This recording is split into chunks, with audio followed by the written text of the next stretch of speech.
Question number 10 में कह रहा है mister Dubey borrows 1 lakh from state bank of India, यानी मिस्टर दुबे जो है उन्होंने 1 lakh state bank of India से क्या किया है, उधार लिया है एट 11% पर एनम, यानी कि रेट क्या है 11 और कैसे कंपाउंड इंटरेस्ट के रेट पे।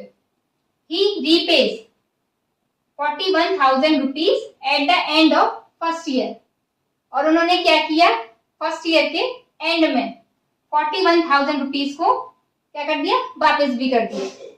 तो हम क्या करेंगे, फर्स्ट ईयर का अमाउंट कैलकुलेट करेंगे और फिर उसमें से क्या करें, जब हम ये 41,000 को माइनस कर देंगे तो वो क्या बन जाएगा, सेकेंड ईयर के लिए प्रिंसिपल। और फिर हम क्या करेंगे सेकेंड ईयर में, फिर हमें क्या करना है, सेकेंड ईयर में उसने फिर से क्या किया 47,700 रुपीज को वापस कर दिया। तो हम क्या करेंगे, हम सेकेंड ईयर का अमाउंट निकालेंगे और फिर उसमें से 47,700 को माइनस कर देंगे, जो क्या हो जाएगा थर्ड ईयर के स्टार्टिंग में अमाउंट निकल आएगा, क्योंकि थर्ड ईयर के स्टार्टिंग का जो अमाउंट होगा वो सेकेंड ईयर के लास्ट में जब उसने ये पे कर दिया तो जो अमाउंट बचेगा वही तो होगा। समझ आया? ठीक है, चलिए देखिए प्रिंसिपल कितना दे रखा है,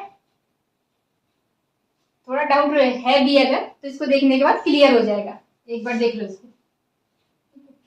ये हो गया 1 लाख प्रिंसिपल दे रखा है, आर की वैल्यू 11, टी की वैल्यू 1। देखो अमाउंट निकालना है, अब मैं डायरेक्ट कर दूं क्योंकि फॉर्मूला तो मैंने बहुत बार लिखा दिया। चलिए देखिए 1 lakh rupees multiply 1 plus R की वैल्यू क्या है 11 अपॉन में 100 और पावर 1।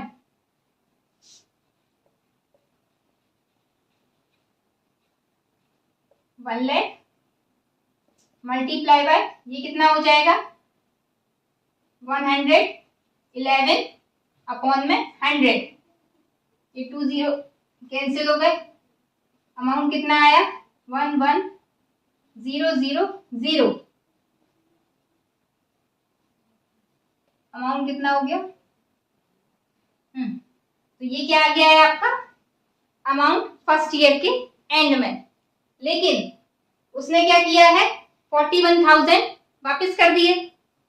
तो जो सेकेंड ईयर के लिए जो प्रिंसिपल होगा वो कैसे निकलेगा, उसको हम क्या करेंगे अमाउंट में से ये 41,000 रुपीज को क्या कर देंगे सब्सट्रैक्ट कर देंगे।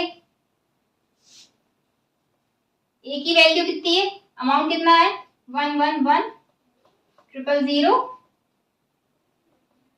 माइनस 4100। जब आप इसको माइनस करोगे तो कितना आएगा, और ये 1 में से 1 गया 0, 11 में से 4 गए तो 7 और रुपीस। ये क्या है सेकेंड ईयर के लिए प्रिंसिपल।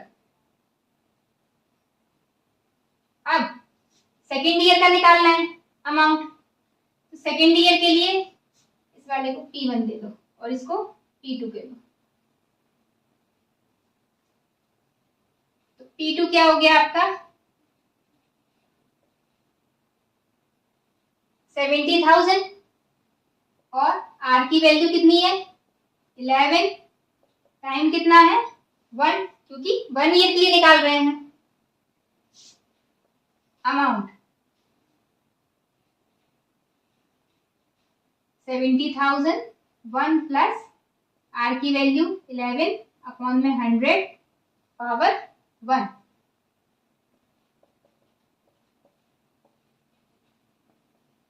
ये क्या हो जाएगा 111 अपॉन में 100, 2 0 से 2 0 कैंसिल आउट हो गए। इसके लिए अमाउंट कितना निकला 777 और 2 0। ये कौन सा अमाउंट आ गया सेकेंड ईयर के लास्ट में जो बना, लेकिन उसने क्या किया है 47,700 रिटर्न कर दिया।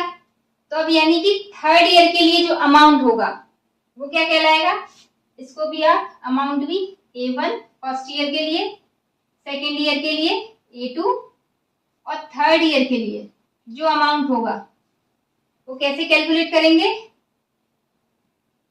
जो A2 है उसमें से क्या माइनस कर देंगे, जो उसने रिटर्न कर दिया 47,700। A2 की वैल्यू कितनी है, ये रुपीज लगा लीजिएगा, देखिए 7770 माइनस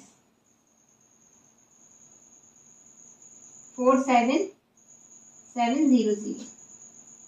A3 कितना आ गया 0 0 0 फिर 0 और 3, यानी कि 30,000 रुपीज।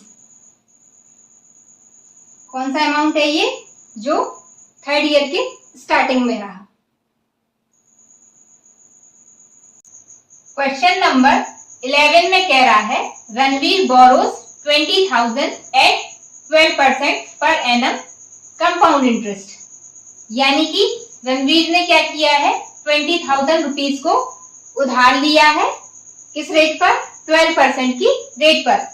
तो यानी प्रिंसिपल कितना हो गया 20,000 और रेट कितनी है 12, और कह रहा है उसने क्या किया 8,400 रुपीज को फर्स्ट ईयर के एंड में क्या कर दिया पे कर दिया, और सेकेंड ईयर के एंड में 9,680 रुपीज को पे कर दिया। फिर कह रहा है find the amount of loan outstanding at the and beginning of the third year. यानी कि थर्ड ईयर के स्टार्टिंग में जो पैसा उसके पास टोटल अमाउंट बचा वो बताना है। तो अब क्या करेंगे, प्रिंसिपल दे रखा है 8 दे रखा है, फर्स्ट ईयर का अमाउंट निकाल लें। अमाउंट का फॉर्मूला वही प्रिंसिपल, अब तो बहुत कर लिए, सेम क्वेश्चन है ना, 20,000 और 1 प्लस आर की वैल्यू क्या है 12 अपॉन में 100 और एन की वैल्यू 1, क्योंकि एक साल का निकाल रहे हैं। अब ये कितना हो गया 20,000 और ये कितना हो जाएगा, ये हो जाएगा 112 अपॉन में 100। अब ये क्या हो गया 20 से 20 कैंसिल आउट हो गए, अमाउंट कितना आया, तो ये हो गया 2, और ये जब 112 का 200 में मल्टीप्लाई करेंगे तो ये कितना हो जाएगा, ये आपका हो जाएगा 22,400। तो ये आ गया फर्स्ट ईयर के लास्ट में अमाउंट, इसको हम A1 दे देते हैं। अब उसने क्या किया है, उसने 8,400 रुपीज को पे कर दिया। अब इसमें से हम क्या करें, तो 22,400 में से हम क्या माइनस कर देंगे 8,400 रुपीज को। ये क्या हो जाएगा आपका P2, मतलब सेकेंड ईयर के लिए जो प्रिंसिपल होगा वो हो जाएगा। ये कितना बचा 0 0 0 और 12 में से 8 गए तो 4 और 1, यानी कि 40,000। ये क्या हो गया P2 यानी कि सेकेंड ईयर के लिए प्रिंसिपल। अब सेकेंड ईयर के लिए जो अमाउंट निकालेंगे वो कैसे निकालेंगे, प्रिंसिपल यानी कि 40,000 1 प्लस आर, यानी कि रेट तो सेम है 12 अपॉन में 100 इसकी पावर 1, 1400 इंटू 112 इसका सॉल्यूशन क्या होगा, 112 अपॉन में 100, 2 जीरो से 2 जीरो चले गए, अमाउंट कितना आया 14, इसका मल्टीप्लाई करना 14 टू जा 28, 8 2 कैरी आया, 14 1 जा 40 और 2 16, 14 1 जा 14 और 1 15 और 1 0। अब हमें क्या निकालना है, सेकेंड ईयर में भी उसने क्या किया, लास्ट में उसने 9680 रुपये पे कर दिए। तो अब उसके पास कितना बचा, यही तो पता करना है कि थर्ड ईयर में उसके पास जो स्टार्टिंग में क्या अमाउंट था। तो amount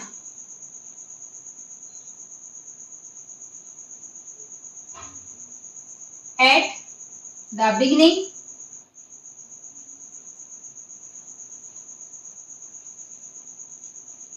of the third year कितना हो जाएगा, जो आया है ये अमाउंट यानी 15680, इसमें से क्या माइनस कर देंगे, जो उसने पे कर दिया 9680।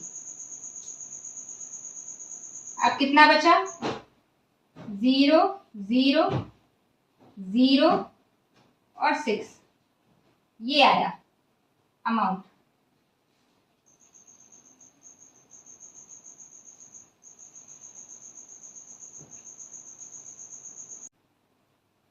क्वेश्चन नंबर 12 में कह रहा है, in what time will ₹15,000 yield ₹4,965 as compound interest at 10% per annum.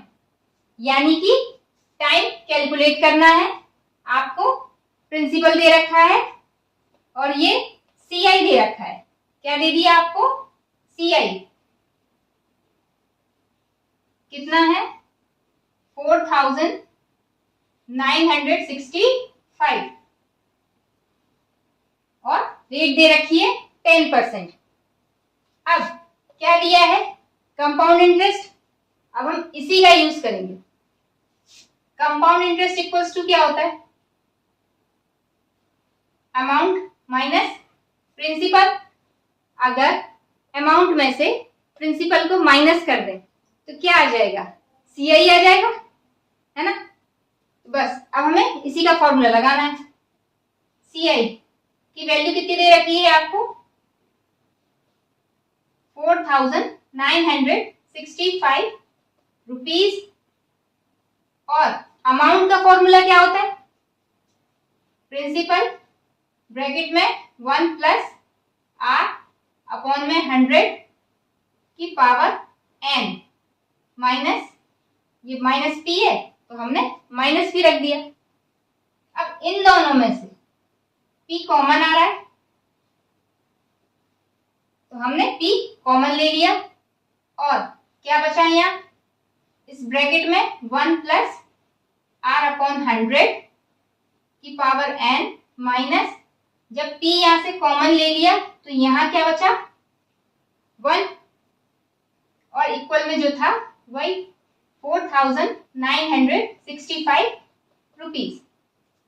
अब हम क्या करेंगे, अब सारी वैल्यूज पुट कर देते हैं।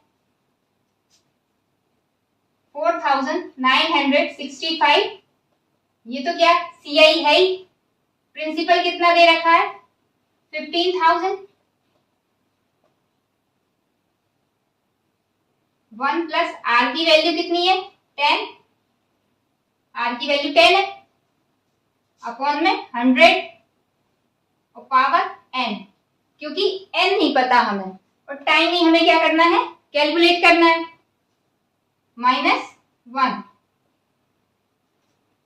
अब ये जो वैल्यू यहाँ मल्टीप्लाई में है वो इसके इस तरफ भेजेंगे तो कहाँ जाएगी, अपॉन में, यानी कि 4,965 रुपीज अपॉन में 15 000 इक्वल में अब ये क्या बचा, ये वाला हिस्सा, यानी कि 1 प्लस 10, ये 0 से 0 काट लो तो कितना बचा, और ये पूरा सॉल्व भी कर लेते हैं ना, तो ये क्या हो जाएगा, ये होगा आपका 11/10 की पावर n माइनस 1। ये समझ में आया ना, 1 प्लस ये 0 से 0 चला गया, और ये क्या किया 1 प्लस 1/10 था जो एलसीएम लेके 11/10 बन जाएगा। ये तो कई बार ले लिया है। अब इसे हम काटते हैं, ये देखो 5 से काटा, 5 9 जा 45, ठीक है, फिर 5 9 जा 45 और 5 3 जा 15, इसको काटा 5 से, तो ये कितना कटा 5 3 जा 15 और 0 0 0, अभी भी ये और कट रहा 3 से, तो हमने और काट दिया, 3 3 जा 9, 3 3 जा 9, 3 1 जा 3 और ये 1000, तो ये वैल्यू कितनी आ गई 331 अपॉन में 1000। अब ये इक्वल में कितना है 11/10 की पावर n माइनस 1, ये जो 1 है इसको उस तरफ ले गए तो ये कितना हो गया 331 अपॉन में 1000, ये जो -1 था उस तरफ जाएगा तो प्लस का 1, यहाँ क्या बचा 11/10 की पावर n। अब क्या करें, एलसीएम ले लें 1000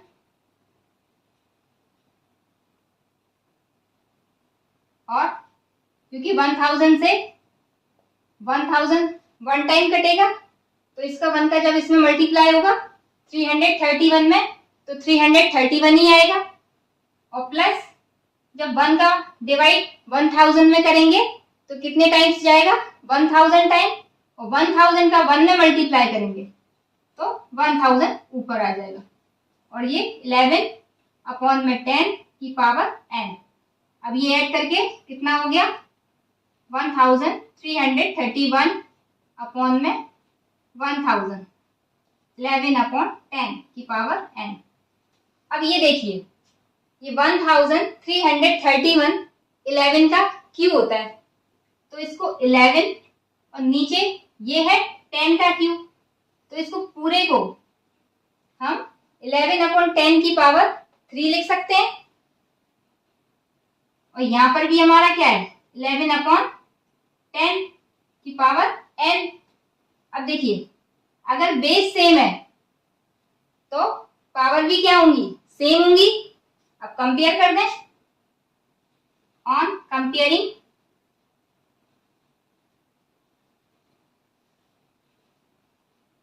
बोथ साइड क्या हो जाएगा n इज इक्वल्स टू 3, और n क्या है नंबर ऑफ ईयर्स यानी कि टाइम, तो ये जो है इसका टाइम कितना आ गया 3 ईयर्स।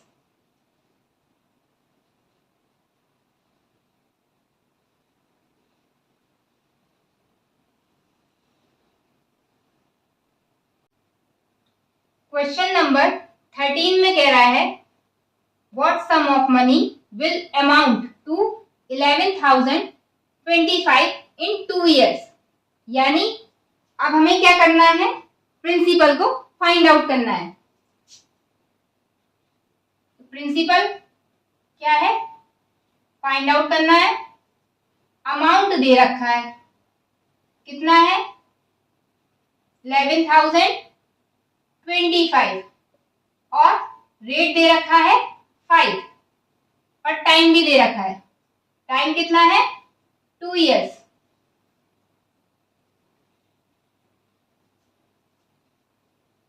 अमाउंट का फॉर्मूला लगाए हम क्योंकि हमें अमाउंट दिया हुआ है। अमाउंट का फॉर्मूला क्या होता है P ब्रैकेट में 1 प्लस R अपॉन में 100 की पावर n अमाउंट कितना दे रखा है 11,025, यानी ये वैल्यू कहाँ आएगी इधर।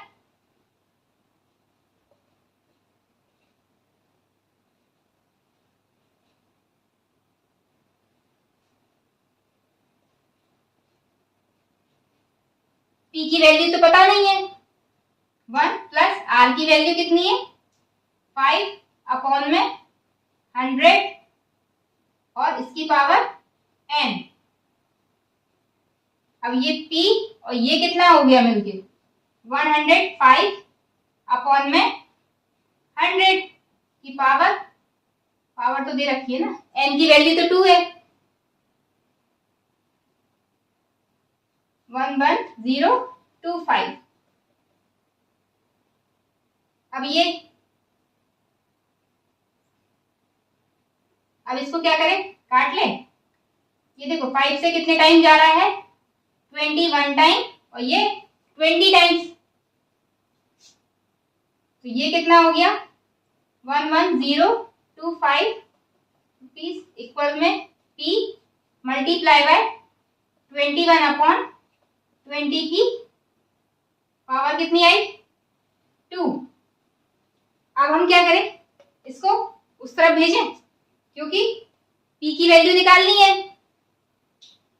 तो 11025 मल्टीप्लाई बाय 20, ये जो 20 है वो कहाँ जाएगा ऊपर, और कितने टाइम्स है 2 टाइम्स, पावर 2 है ना, तो 2 टाइम्स और अपॉन में 21 इंटू 21 इक्वल में p। अब देखो ये जो वैल्यू है 7 से हमने काटी तो 7 3 जा 21 और यहाँ काटेंगे तो 7 1 जा 7, फिर 7 5 जा 35 और 4 बचा 5 बचा 5 2 52, 7 7 जा 49 और फिर 3 बचा 7 5 जा 35। अब क्या करें 3 से काट लें, 3 5 जा 15, 3 2 जा 6, 3 5 जा 15।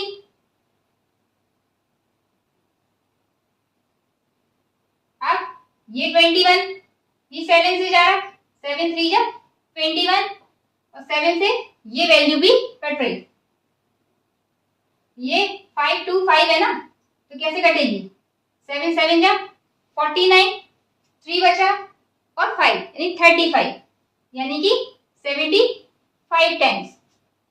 अब ये 3 से 75 कितने टाइम कट गया 25 टाइम्स। अब वैल्यू क्या है, क्या बच गई 25 multiply by 20 multiply by 20 equal में p। तो p की वैल्यू क्या आ गई 2 2 जा 4 और 25 4 जा 100 और ये 2 0, यानी प्रिंसिपल कितना आ गया 10,000। क्वेश्चन नंबर 14 में कह रहा है a sum of 16,000 earns 1,640 as interest in 2 years, यानी कि ये 1,640 जो है वो क्या है इंटरेस्ट, और इंटरेस्ट कैसे कैलकुलेट हुआ है कंपाउंडेड, यानी कि ये क्या है CI और ये क्या है प्रिंसिपल। प्रिंसिपल कितना है 1600 और CI कितना है 1640। टाइम कितना दे रखा है 2 years। फाइंड क्या करना है rate, find the rate of the interest. क्या दिया है हमें CI दे रखा है, तो हम CI का ही फॉर्मूला लगाएं। अब CI कैसे निकालते हैं, CI कैसे निकलता है अमाउंट में से प्रिंसिपल को माइनस करके। अमाउंट का फॉर्मूला क्या होता है? P ब्रैकेट में 1 प्लस R अपॉन में 100 और इसकी power n minus P। P क्या आ रहा है? पूरे में से कॉमन किया था अभी हमने, इससे पहले शायद आई थिंक 13 क्वेश्चन था, 13 नहीं 12 क्वेश्चन था ऐसा, है ना? वही बिल्कुल सिमिलर वैसे ही 1 प्लस R अपॉन में 100 इसकी पावर n। अब यहां से अगर P चला गया तो क्या बचा? 1 और यहाँ पे CI और ये P कहाँ चला जाएगा? इसके अपॉन में। यहाँ क्या रह गया? 1 प्लस R अपॉन में 100 इसकी पावर n और माइनस 1। अब ये जो 1 है, 1 भी कहाँ चला जाएगा? उस तरफ। CI अपॉन में P और ये माइनस का है, उस तरफ जाएगा तो प्लस का हो गया, इक्वल में 1 प्लस R अपॉन में 100 और इसकी होल पावर n। अब हम क्या करें? अब हम इसमें वैल्यू पुट कर देते हैं। पहले भी रख सकते थे पर उससे कोई फायदा नहीं था, इसलिए अभी रखेंगे। क्या है CI? यहां रख देते हैं। CI की वैल्यू कितनी है? 1640 अपॉन में प्रिंसिपल कितना है? 16000 प्लस 1 इक्वल में 1 प्लस R अपॉन में 100 और इसकी पावर n। अब क्या करें? 0 से 0 कट हो गया और ये भी आगे की वैल्यू कट रही है, तो आप काट सकते हो।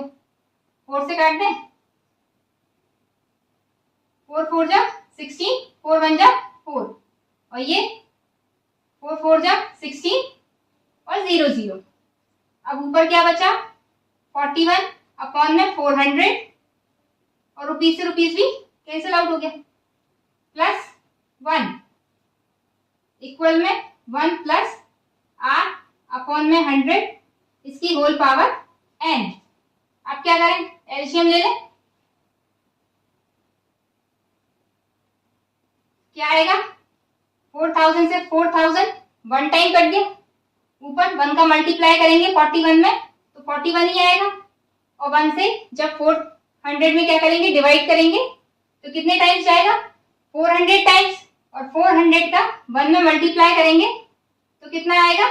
400। 1 प्लस R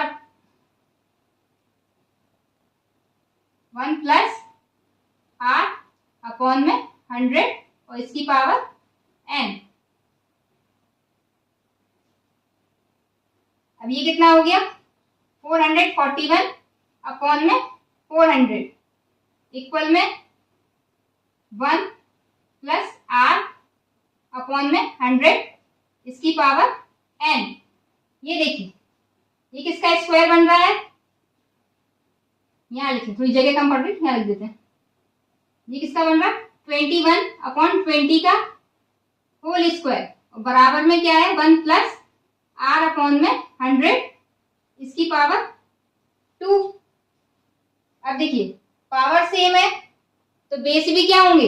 इक्वल होंगे, तो यानी कि 21 अपॉन में 20 equals to 1 plus R upon में 100।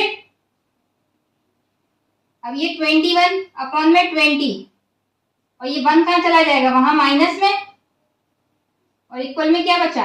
R अपॉन में 100। अब जब इसको एलसीएम लेंगे तो क्या हो आएगा? 20 और यहाँ पर 21 माइनस ये कितना हो जाएगा? 20 इक्वल में R अपॉन में 100। अब ये कितना बचा? 21 में से 20 गया तो 1 अपॉन में 20 और ये जो 100 है वो उसके उस तरफ गया तो ऊपर मल्टीप्लाई में चला जाएगा बराबर आर, 0 से 0, 2 से 5, 10 कितने टाइम गया 5 टाइम, तो आर की वैल्यू कितनी आ गई 5।